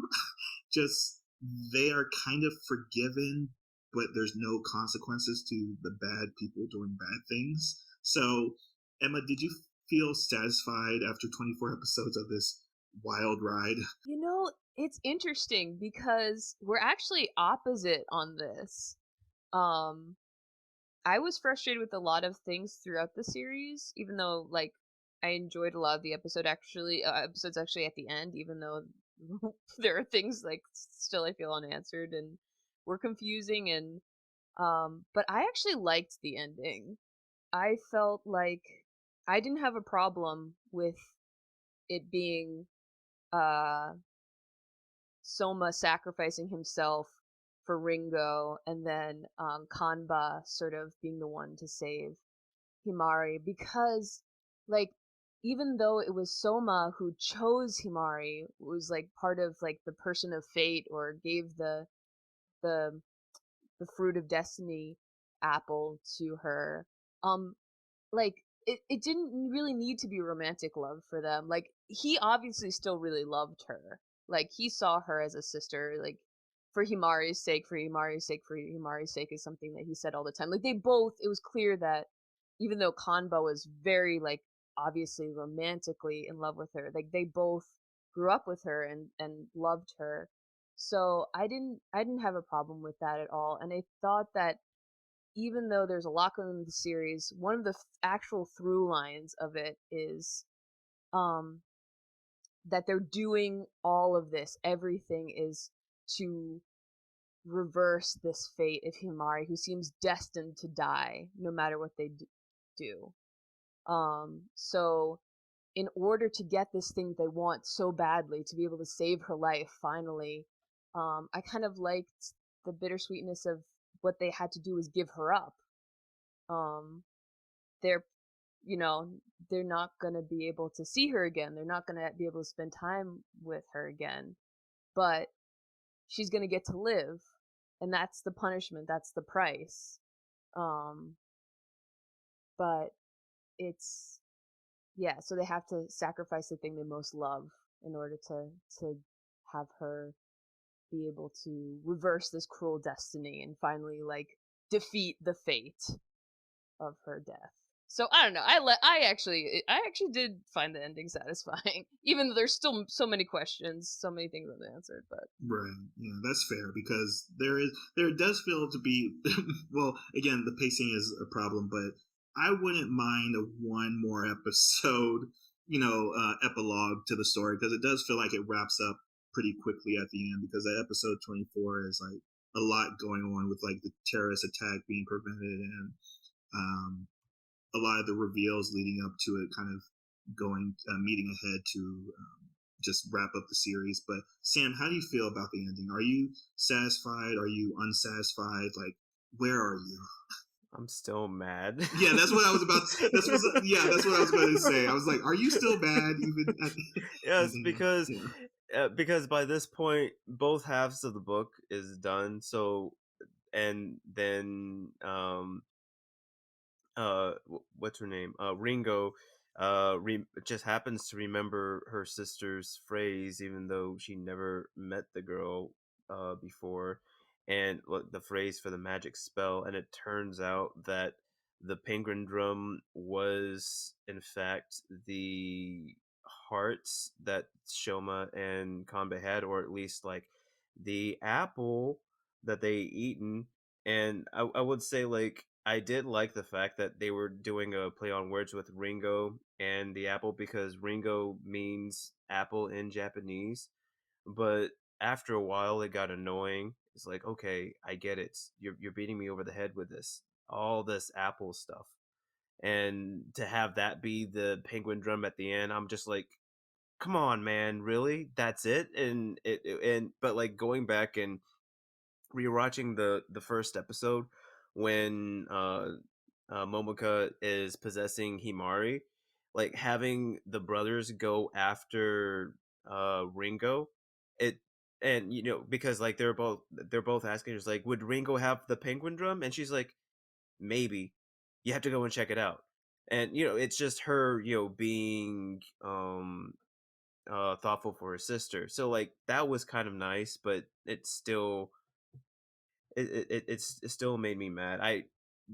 Again, I liked how it was interesting to see how it all tried to wrapped up, and I liked and I hated that the fact that we got to see the boys with the penguins, it was a nice ending, but like from my take on it, it was, you know, they were essentially reincarnated, but I guess like thinking back on it, they were having them being spirits rather than being the same two boys from the beginning talking about apples.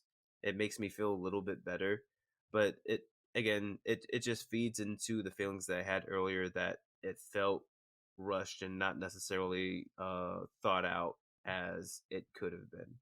Okay, so yeah, I was about to mention that because I'm glad you brought it up, because that's something that was glossed over in episode one. It's like there's you see like grade schoolers walk past their home, and it's a very loud conversation about what the meaning of the apple is, and it reminded me of this movie called Across the Universe, where essentially the idea of Newton's apple, essentially created the idea of relativity or gravity, and it's always been like that sacred image in like sci-fi stories, that apples are just kind of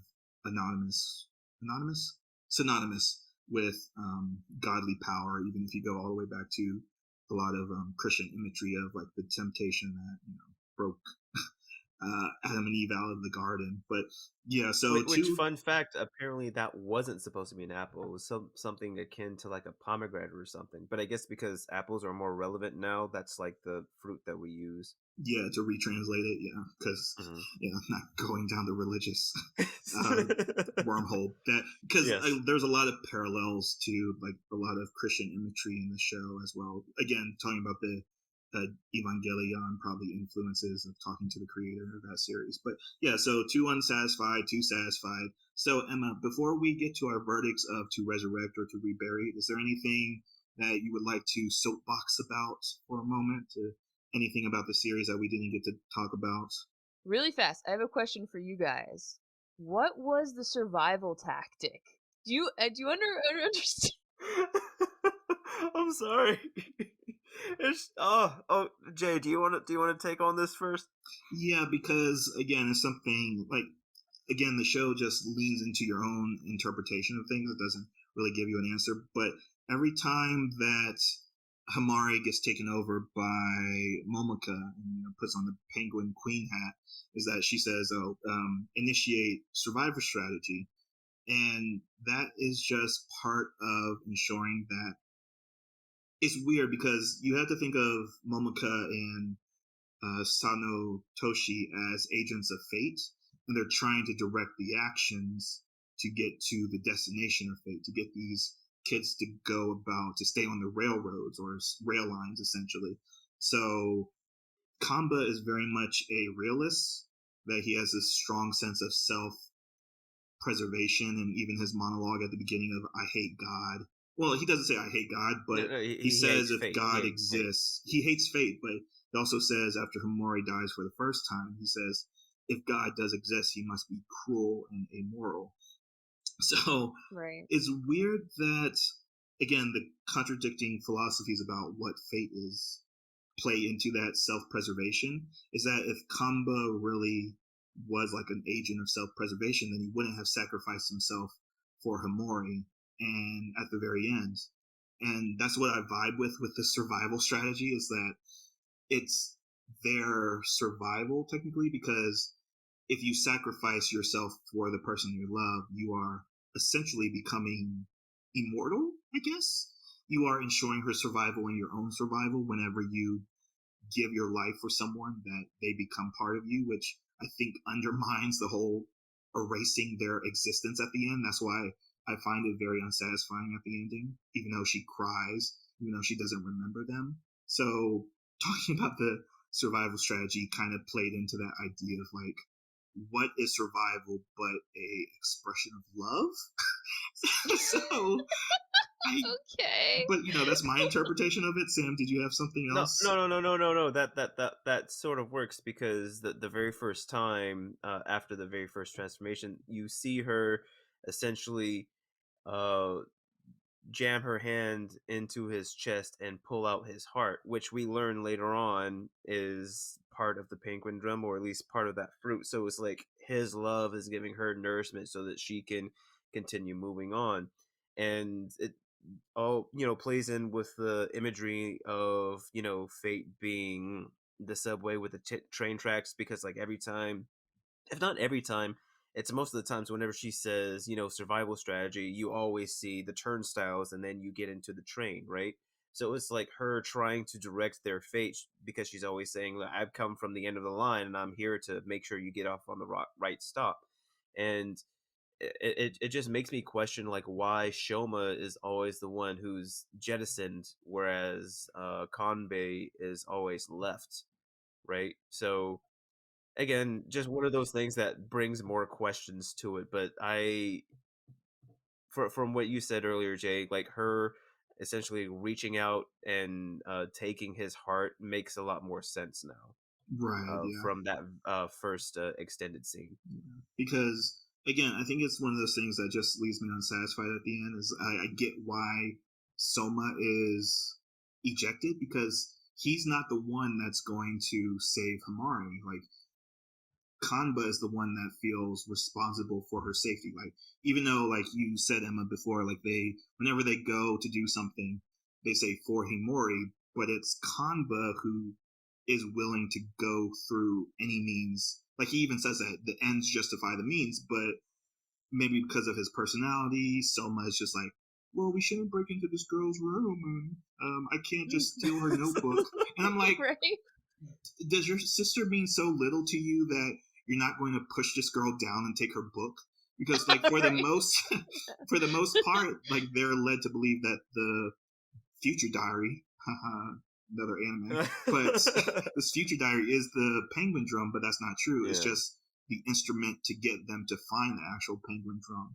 So it's weird that, again, the ending is so unsatisfying for me, just by a little maybe misunderstanding of the relationships and the dynamics between the siblings. So anything else to soapbox before we end the episode, Emma? I just really fast. I mean, I guess this is probably beating a dead horse, but as I was like thinking about this series and thinking about the flaws in it, I was like comparing it to another brain-based show, which is Durarara, which I like really love and I think is a great show. And I'm like, on paper, they do a lot of the similar things, like there's a mystery to a lot of the characters, and in Durara too, like there's a lot of unanswered questions, and it's you have to wait to unravel a little bit more of the thread. And you're also following characters that are not good people. So like, why didn't have a problem with it in Durara, but did have a problem with it in Penguindrum? And I think it just goes back to some of the things that we had said before, that like you can at least understand what's going on a surface level and be intrigued by the mystery in Durara, but it's harder in Penguindrum. Like, I don't know why Celti at first is like a headless person, and what she's doing exactly, but I know essentially she's currying for these shady people, and she's this mythical figure, and she's an urban legend. So like, I understand enough about her, even, and want to know more, like sort of tease the mystery out. So I guess I just wanted to step on my soapbox, just a little bit of a step up with that, and be like, I don't know. I feel like it's frustrating to me with Penguindrum, because all the things we talk about like shows me that there's like real. I feel like there was real potential in it, and there's things that I was able to enjoy about it the second time. But I hope in the revamping of it, they're gonna fix some of the pacing problems and hopefully fix some of the character inconsistencies, because it's a while until you could really understand, if ever, like who these characters really are and like what's going on. I feel like I know where we're all going to land on this question, but given the choice to resurrect or rebury, meaning resurrect, meaning to bring this back to light, which I guess doesn't really have any merit since they're doing a compilation film next year, or to rebury it, meaning that it's going to be forgotten. Emma, are you firmly in the reburied then? Oof. You come to me last. Yes, of course.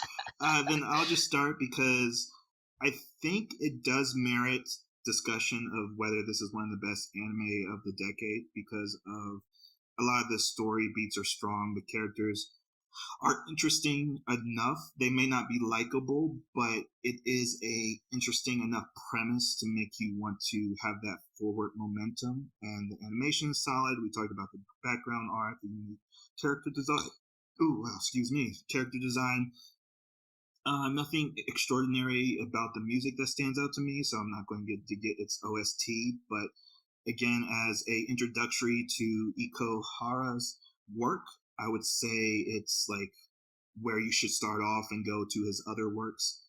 But to say that I enjoyed this immensely, I would not at all recommend it. Again, it's one of those things of depending on the person, I would recommend it, but it can't get my general recommendation because of a lot of the issues we brought up. And even though I enjoyed it severely, like I would watch it again in a heartbeat, it's just too much going on. A lot of things are muddled. Even the Durara comparison is warranted because Durara kind of has the cake and eat it too, but it's firmly not not physiological, but metaphysical, I guess, in the topics it's trying to discuss. And it's just too much going on. I think we repeated that enough. But Sam, how are you feeling? Are you firmly in the reburied as well? I was at the beginning, but now that you gave more of a background in the sense of the terrorist attack on the subway and the fact that the creator is pen pals to the guy who did the Evangelion, I want to put this in that same category as Evangelion because the Evangelion has a huge following, and for good reason.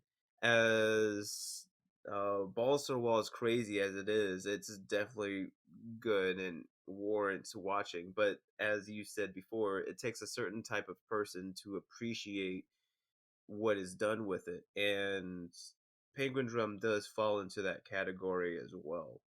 So when I do suggest this anime, I would only suggest it to people who I know for a fact love Evangelion because they would really appreciate Penguindrum for all that it's trying to do.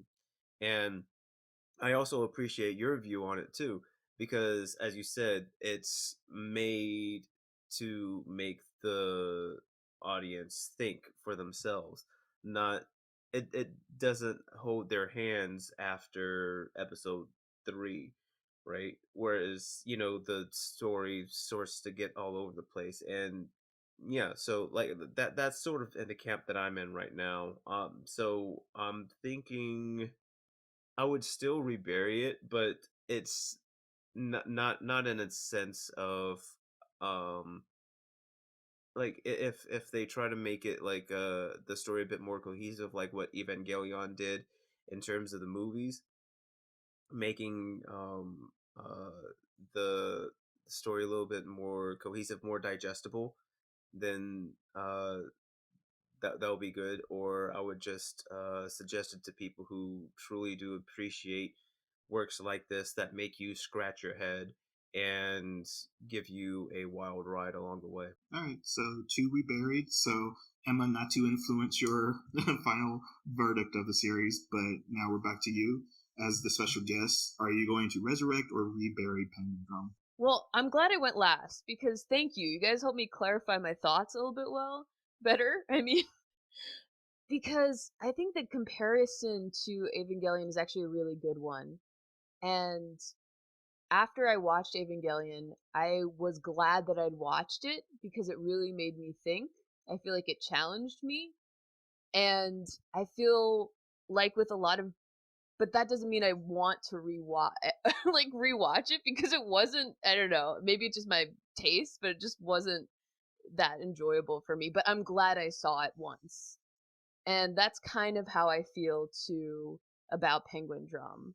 You know, something doesn't have to be enjoyable for it to be thought-provoking and good and interesting, like Quiet on the Western Front and all those depressing, great novels of history that we read as kids. Like, I don't want to read it again, but I understand why it's a classic.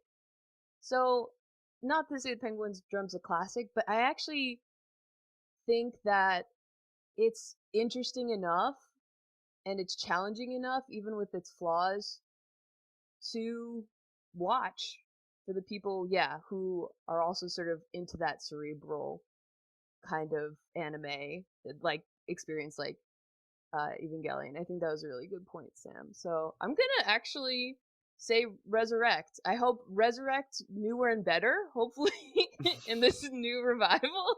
But I'm gonna say Resurrect. I think there's potential in it. All right, excellent. So we have a Resurrect from our guests. We have 2 reberries from our hosts. So I guess you win out, Emma, because you get +2 vote, 2 plus points to your final verdict.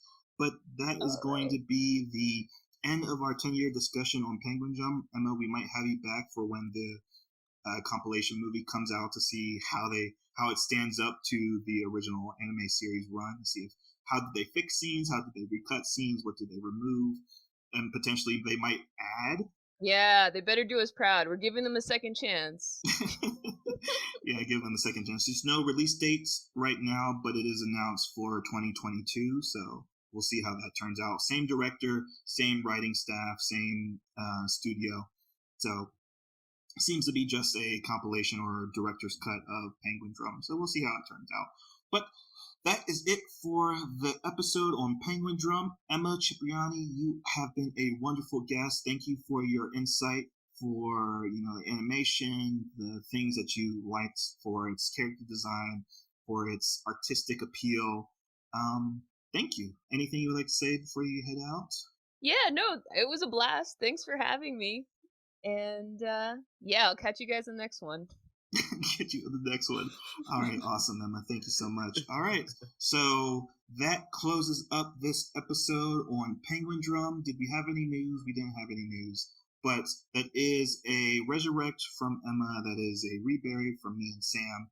So that is it. And just to re-clarify, I'll think about it again, but it does warrant a discussion of being a best anime of the decade. So maybe we'll come back to talk about Penguindrum when we revisit the total listing of best anime for 2011. But Sam, let's close out this episode. What do you have to say before we head out? Got a dead sister that sucks out your fun. No worries, should we fix my Penguindrum? Why? 'Cause I'm a rock and roll man. Do do do do do do from a rock and roll band. Do do do